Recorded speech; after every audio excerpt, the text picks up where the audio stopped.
Hello dear student, उम्मीद है आप सभी काफी अच्छे होंगे। आज हम लोग एलिमिनेशन यानी कि लॉजिकल थिंकिंग अप्रोच में पार्ट 5 करने वाले हैं। तो अगर अभी तक आपने इसके पहले के सेशन नहीं देखा है तो हमने प्लेलिस्ट बनाई है, बकायदे जाके उनको बकायदे अच्छे से आप कंप्लीट कर लीजिए, क्योंकि आप विश्वास करिए आपके 20 से 30 क्वेश्चन बहुत आराम से सही हो सकते हैं, यानी कि 20 से 30 मार्क्स आप आसानी से पा सकते हैं बहुत इजी तरीके से। सिर्फ आपको क्या करना है, लॉजिकल थिंकिंग अप्रोच की हेल्प लेनी है। वो आप धीरे धीरे सीखेंगे। अभी लगभग 25 दिन एग्जाम में है, आप आराम से कर सकते हैं, लेकिन उसके लिए ये सभी वीडियोस देखना जरूरी है। अब हर एक दिन एक वीडियो आएगा तो आप बकायदे अच्छे से सीख जाएंगे। ठीक है, तो चलिए शुरू करते हैं आज का। तो अभी हम 2023 में चल रहे हैं। 2023 का जो पीवाईक्यू है वो हम अब छठवां क्वेश्चन ले रहे हैं, यानी कि इसके पहले हमने 2024 और अब 2023 कर रहे हैं। ठीक है, तो लगभग एक पेपर में 15 से 20 क्वेश्चन ऐसे होते हैं जहां पे आप लॉजिकल थिंकिंग अप्रोच आसानी से लगा सकते हैं। बस वही मेरा सिखाने का यहाँ वो है, क्योंकि मैं चाहता हूं कि आप प्रीलिम्स निकालें, और प्रीलिम्स तभी निकलेगा जब आप चीजों को बहुत माइन्यूटली सोचेंगे। ठीक है, अब यूपीएससी ने 2023 के बाद से इस टाइप के क्वेश्चन बढ़ा दिए हैं। 2024 में इस टाइप के क्वेश्चन बहुत दिखे, कथन वाले, यानी कि जहां स्टेटमेंट दे देता है और पूछता है, और जब हमारी हैबिट नहीं होती है तो ऐसे क्वेश्चन गलत हो जाते हैं। बहुत सिंपल तरीके से यूपीएससी पूछता है और ऐसे क्वेश्चन बहुत आसानी से सही कर सकते हो। आइए देखते हैं इस सवाल में क्या लिखा है। कथन एक और कथन दो। कथन एक में लिखा है कि महामारी के बाद, महामारी मतलब वही कोविड-19, उसके बाद दुनिया भर के जो कई केंद्रीय बैंक हैं जिन्होंने ब्याज दरों में बढ़ोतरी की, यानी कि पोस्ट पैंडेमिक रिसेंट में जो सेंट्रल बैंक हैं पूरे दुनिया के, उन्होंने कहीं ना कहीं जो क्या किया है, अपने इंटरेस्ट रेट को हाई किया है, और बहुत सारे बैंकों ने ऐसा किया है। ठीक है भाई, आरबीआई ने भी ऐसा किया था। ठीक है, बिल्कुल लॉजिकल बात लगती है। दूसरा स्टेटमेंट क्या लिखा है, केंद्रीय बैंक आमतौर पर मानते हैं कि उनके पास मौद्रिक नीति है जिसके माध्यम से अगर उपभोक्ता कीमत बढ़ रही है तो उससे वो मुकाबला कर सकते हैं। तो कहीं ना कहीं सेंट्रल बैंक जनरली अज्यूम करते हैं कि भाई अगर प्राइजेस हाइक हो रही हैं तो उनके पास मॉनेटरी पॉलिसी है जिससे वो उसको कॉन्ट्रैक्ट कर सकते हैं, यानी कॉन्ट्राडिक्ट कर सकते हैं। ठीक है, एकदम बेसिक बात है। यानी कि इसके पहले जब मॉनेटरी पॉलिसी पे क्वेश्चन पूछा जाता था, बेसिक वाले क्वेश्चन बकायदे 2-3 स्टेटमेंट में बनाए जाते थे, लेकिन अब ये स्टेटमेंट और स्टेटमेंट टू कह देता है। उसके बाद कहता है भैया कौन सा स्टेटमेंट किसको वेरीफाई कर रहा है, यानी कि कौन सा स्टेटमेंट किसको एक्सप्लेन कर रहा है। यहाँ पे प्रॉब्लम ये है, ये समझना कि जैसे यहाँ लिखा क्या है, both statement two are correct, statement two is correct explanation of statement one. पहला स्टेटमेंट तो ये है, यानी कि जो कथन दो है वो कथन एक के लिए सही स्पष्टीकरण है। अब दूसरा क्या लिखा है कि दोनों सही है, लेकिन कथन दो कथन एक के लिए सही स्पष्टीकरण है। अब समझने की बात यही है कि कथन दो कथन एक के लिए सही स्पष्टीकरण है, या कथन दो कथन एक के लिए सही स्पष्टीकरण नहीं है। अब यही समझना था। तो भाई सीधी सी बात है, हमें क्या लिखा है, नॉट करेक्ट तो है नहीं, बिल्कुल सही बात है, क्योंकि अगर वो इंटरेस्ट रेट बढ़ा रहे हैं, वो क्यों बढ़ा रहे हैं, मॉनेटरी पॉलिसी की वजह से। तो सीधी सी बात है, स्टेटमेंट वन हमारा जो है यही सही हो जाएगा, ए ऑप्शन है कि नहीं। तो बहुत ध्यान से अगर हमने पढ़ा तो जो बड़े सवाल हैं उनको हम आसानी से सॉल्व कर सकते हैं, यानी कि यूपीएससी स्टेटमेंट चेंज करेगा लेकिन क्वेश्चन की डिमांड तो वही रहेगी ना। बस ये समझाना चाहता हूँ। ठीक है, अब अगले क्वेश्चन में मैं आपको एक एलिमिनेशन टेक्निक बताऊंगा, उस पर थोड़ा फोकस कीजिएगा, लेकिन यहाँ पर लॉजिकल थिंकिंग लगाइएगा। ऐसी चीजों को पढ़ लीजिएगा, नॉट द करेक्ट। बहुत सारे बच्चे इसको नहीं पढ़ते और यही गलती होती है, इस बात को ध्यान रखना। ठीक है भाई, नहीं वाले शब्द को पढ़ लीजिएगा, और जब भी एग्जाम में पेपर में आपको नहीं दिखे उसको गोला बना लो।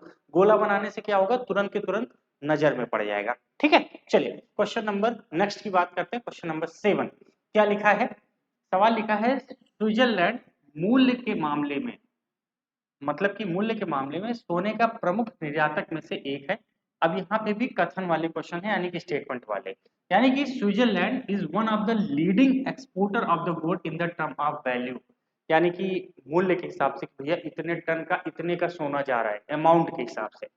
ठीक है, लीडिंग। अब यहाँ पे एलिमिनेशन टेक्निक क्या है, ध्यान रखना, स्टार बना लो इसको।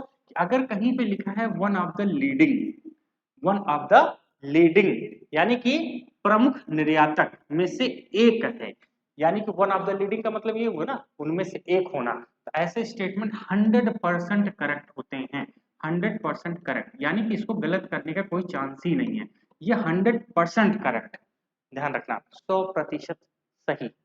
ठीक, ध्यान रखना इस बार भी एग्जाम में ऐसे स्टेटमेंट दिखेंगे तो दिमाग से काम करना सही रहेगा। चलिए नेक्स्ट क्या लिखा है, कथन 2, स्विट्जरलैंड के पास दुनिया का दूसरा सबसे बड़ा सोने का भंडार है। अच्छा, ऐसा कहीं लगता तो नहीं है, क्यों? क्योंकि स्विट्जरलैंड तो बहुत छोटा सा है, पर्वतीय इलाका है, वहां पर कौन सा चांस है कि ऐसा कुछ मिले। सोना तो वहां निकलता है जहाँ पे सिचुएशन थोड़ी टफ हो, जैसे अफ्रीका वगैरह में, वहां पे मैंने सुना था। कभी इसके बारे में तो सुना नहीं, बस यही यूपीएससी चाहता है कि आप क्या इस बात को समझ रहे हो कि नहीं, क्या इतना दिमाग लगा पा रहे हो कि नहीं, बस यही इतनी बात है, ध्यान रखना। तो आपको ऐसे स्टेटमेंट जब भी बनाए तो यूपीएस समझना है कि क्या ऐसा कुछ हो सकता है कि नहीं। सीधी सी बात है, स्विट्जरलैंड कहीं ना कहीं सोने के मामले में एक्सपोर्ट है, लेकिन सेकंड लार्जेस्ट नहीं है। ठीक है, और वैसे भी बहुत पीछे है, इसको आप काट दीजिए, ध्यान रखना काट दीजिए। ये लॉजिकल थिंकिंग अप्रोच है, यानी कि अगर सोने की बात करें तो हमें पता था अफ्रीका वगैरह कंट्री में सोना ज्यादा निकलता है, लेकिन दूसरा सबसे बड़ा भंडार यहाँ है, ये पॉसिबिलिटीज कहाँ हो सकती है ना, ध्यान रखना। तो अब यहाँ पे जो मैंने आपको बताया ये वाला टॉपिक, और ऐसा क्वेश्चन देखने को मिलेगा एग्जाम में, तो आप 100% करेक्ट करके आएंगे। तो सीधी सी बात है, पहला स्टेटमेंट सही है, दूसरा गलत है, तो कहाँ लिखा है, ऑप्शन सी में, ऑप्शन सी में। अब मैं कहता हूं इसके पहले यही सवाल आपको बहुत टफ लगा होगा, लेकिन इसके बाद अगर इस टाइप का कोई भी सवाल आएगा 100% आप करने वाले हो। इसीलिए ये सेशन आपके लिए बहुत बहुत इंपॉर्टेंट है। ठीक है, लाइक कीजिए, अगर सेशन पसंद आ रहा है तो कमेंट में कमेंट जरूर कीजिए, क्योंकि हमें भी यार थोड़ा मोटिवेट होते हैं हम कि ठीक है बच्चों को चलो पसंद आ रहा है भाई, स्टूडेंट्स को अच्छा लग रहा है, और कहीं ना कहीं हम हेल्प कर पा रहे हैं आपके प्रीलिम्स के एग्जाम में। ठीक है, चलिए नेक्स्ट क्वेश्चन नंबर 8, क्या लिखा है, लिखा है कथन 1, भारत वैश्विक माल निर्यातक का 3.2% हिस्सा है, यानी कि India account for 3.2% of global export of the goods. अब देखो, मैंने लास्ट वाले सेशन में एक ट्रिक ये बताया था कि अगर कहीं पर परसेंटेज लिखा है, परसेंटेज, तो वहां पर लगभग 9 सवाल क्या होते हैं, ध्यान रखना, वो गलत होते हैं, गलत होते हैं। सही होने का सिर्फ एक ऑप्शन होता है, यानी कि कहीं ना कहीं अगर कुल 10 सवालों में परसेंटेज लिखा है कहीं पर, तो 9 तो गलत ही होते हैं, कोई एक सही होता है। अगर उस आधार पर चलें, अगर आपको नहीं पता कि पूरे दुनिया में भारत कितना परसेंट एक्सपोर्ट में हिस्सा रखता है, तो ध्यान रखना अगर परसेंटेज लिखा है तो गलत काट के चले आना, गलत काट के चले आना। ठीक, वैसे मैं आपको बता दूं 1.8% है, यहाँ यूपीएससी ने इसको दुगना कर दिया है बस। ठीक है, डबल एक्स कर दिया है, वैसे 1.8% है, तो इसका मतलब क्या हुआ, सीधी सी बात, ये स्टेटमेंट गलत है। अब ऑप्शन पढ़ लो बस सीधा सीधा, क्योंकि ऐसे क्वेश्चन तो इजी होते हैं, क्योंकि कहीं पर ऐसा नहीं लिखा है कि दोनों ऑप्शन गलत है। इसका मतलब पहला गलत है तो पहला कथन गलत, दूसरा सही, तो यानी कि डी ऑप्शन हो जाएगा। मुझे दूसरा पढ़ना ही नहीं है कि उसमें क्या लिखा है। कितनी आसान तरीका है ना। अगर आपको ये ट्रिक्स पता है कि भाई परसेंटेज कहीं पे लगा होता है तो लगभग 10 में से 9 सवाल गलत होते हैं, 9 ऑप्शन ऐसे गलत होते हैं, तो सीधी सी बात है, एक में हम रिस्क क्यों ले, गलत काट के चले आएंगे, हमारा उत्तर हो जाएगा। लॉजिकल थिंकिंग, और ये ऐसे ही नहीं निकाल दिया मैंने, यूपीएससी के पिछले 10 से 15 साल के पेपर्स देखे, वहां से हमने ये थिंकिंग निकाला है। ठीक है, इसका हेल्प लीजिए, एग्जाम में आगे बढ़िए। चलिए नेक्स्ट क्वेश्चन की बात करेंगे, क्वेश्चन नंबर 9, क्या लिखा है, ध्यान से पढ़ो, कोई दिक्कत नहीं। अगर कहीं पर भी, ये भी एक ट्रिक है, ट्रिक ध्यान रखिएगा, ट्रिक क्या है, ट्रिक भाई, ट्रिक क्या है, ट्रिक ये है कि अगर कहीं पे none of them, none of them, none of them अगर कहीं लिखा रहे, तो ध्यान रखिएगा ऐसे स्टेटमेंट यूजुअली इनकरेक्ट होते हैं, यानी कि रॉन्ग होते हैं। ठीक है भैया, ऐसे स्टेटमेंट लगभग लगभग क्या होते हैं, गलत होते हैं। यानी कि जब कभी लिखा हो उनमें से कोई भी कोई भी अगर कहीं लिखा है तो कहीं ना कहीं ये क्या होता है, गलत होता है, तो काट दीजिए। ठीक है, अगर ये तीनों काट दें तो सीधी सी बात है, इसमें से कोई भी कथन सही नहीं है, ऑप्शन डी की तरफ हम चले जाएंगे। None of them, none of them, none of them, याद कर लो, अगर कहीं पर भी लिखा हो किसी स्टेटमेंट में तो वो स्टेटमेंट गलत होता है, वो स्टेटमेंट गलत होता है। ठीक है, एकदम सिंपल सा तरीका। ओके, अब आप सोचो एग्जाम में अगर अब मिल गया 2025 वाले में, तो आप कितना आसानी से कर लोगे। 2023 में आया था, 2022 में भी दिखाऊंगा कि ऐसे स्टेटमेंट आए हैं और सीधा सीधा वो गलत है। तो फायदा लीजिए ना, यूपीएससी जब कुछ हिंट दे रहा है पेपर को रिसर्च करिए, सिर्फ एमसीक्यू लगाने से हेल्प नहीं मिलेगी, ध्यान रखना। और जब आपका प्रीलिम्स 10-20 नंबर्स नहीं हो रहा, उसके पीछे यही रीजन है कि आप सही से रिसर्च नहीं कर रहे। हम करके लाए हैं, इतना बेनिफिट ले लो, बात खत्म। चलिए नेक्स्ट क्वेश्चन, क्वेश्चन नंबर 10 की बात करते हैं। क्या लिखा है? पारा प्रदूषण के संदर्भ में निम्नलिखित तथ्यों पर विचार कीजिए। यानी consider the following statement regarding mercury pollution. Mercury pollution के बारे में बात है। टोटल लॉजिकल थिंकिंग पर है ये सवाल, लॉजिकल थिंकिंग, ठीक है, कि किस हिसाब से आप सोचते हैं या नई सिचुएशन आती है तो आप कैसे अपने आप को ढालते हैं। ठीक है, सवाल क्या लिखा है? विश्व में सोना खनन गतिविधियों द्वारा पारा प्रदूषण एक स्रोत है, एक स्रोत है, यानी कि one of the source of the mercury pollution while gold mining activity. ठीक है भाई, हो सकता है, बिल्कुल हो सकता है, कोई दिक्कत नहीं, क्योंकि पारा जो है वो भी धरती के मिनरल से ही प्राप्त होता है। तो कहीं ना कहीं जब खुदाई होगी तो हो सकता है कि ऐसा कोई प्रदूषक तत्व निकले, बिल्कुल हो सकता है। दूसरा स्टेटमेंट क्या लिखा है? कोयला आधारित ताप विद्युत संयंत्र पारा प्रदूषण का कारण बनते हैं। क्यों? क्योंकि ये भी तो कहीं ना कहीं कोल बेस्ड है, यानी कि धरती से ही चीजें खनन की जा रही हैं, तो बिल्कुल हो सकता है, कहीं ना कहीं ये भी हो सकता है। अब दूसरा क्या लिखा है? पारे के संपर्क में आने का कोई सुरक्षित स्तर ज्ञात नहीं है, यानी कि there is no known safe level of exposure of the mercury. यानी कि ऐसी कोई संस्था ही नहीं बनी जिसने ये बताया हो कि भैया इतना पारा अगर है तो हम सेफ हैं। ठीक है, जैसे होता है ना कि हवा में कितनी गंदगी है जिससे हम सांस ले पाए, है ना, उसका एक लेवल बताया जाता है कि इतना PM2 होना चाहिए, PM2.5 होना चाहिए, ये सब चीजें पता होती है।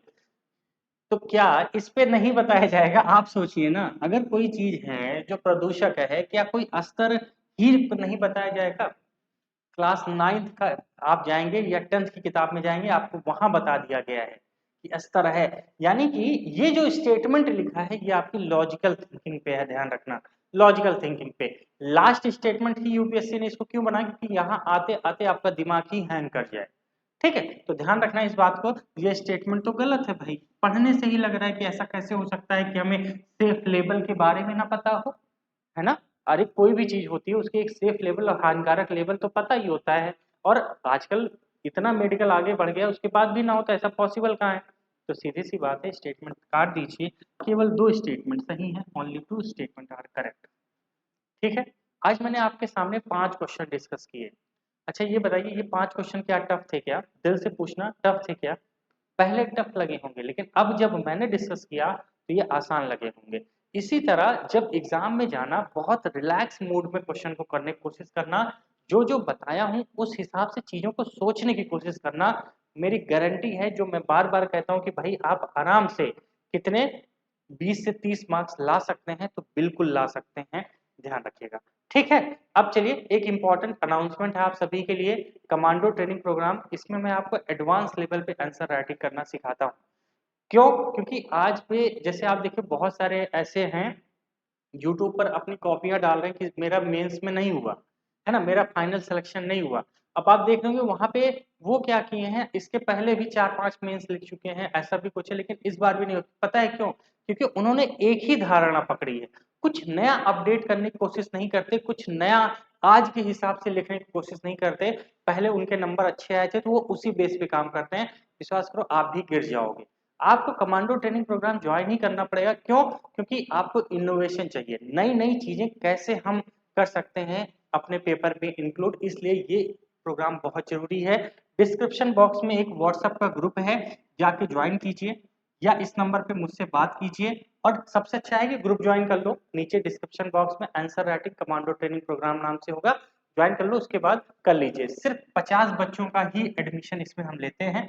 120 दिन का आपका सेशन होगा, जिसमें PYQ मेंस की बुकलेट, मेंस की टेस्ट सीरीज और थीम वाइज आपको नोट्स हम देंगे। और ध्यान रखिएगा 2 जून से हम लोग स्टार्ट कर रहे हैं। विश्वास कीजिए आप अपने आंसर राइटिंग को बेस्ट ऑफ बेस्ट तरीके से आप जान जाएंगे कैसे एक अच्छा उत्तर लिखना चाहिए। ठीक है, तो देर किस बात की, अभी के अभी व्हाट्सएप ग्रुप ज्वाइन कर लीजिए। और प्रीलिम्स में जो मैं हेल्प आपकी कर रहा हूँ इसको बहुत अच्छे से करते जाइए, आप देखेंगे कि आप कहीं ना कहीं बहुत आगे रहेंगे। थैंक यू सो मच, मिलते हैं अगले सेशन में, बाय बाय।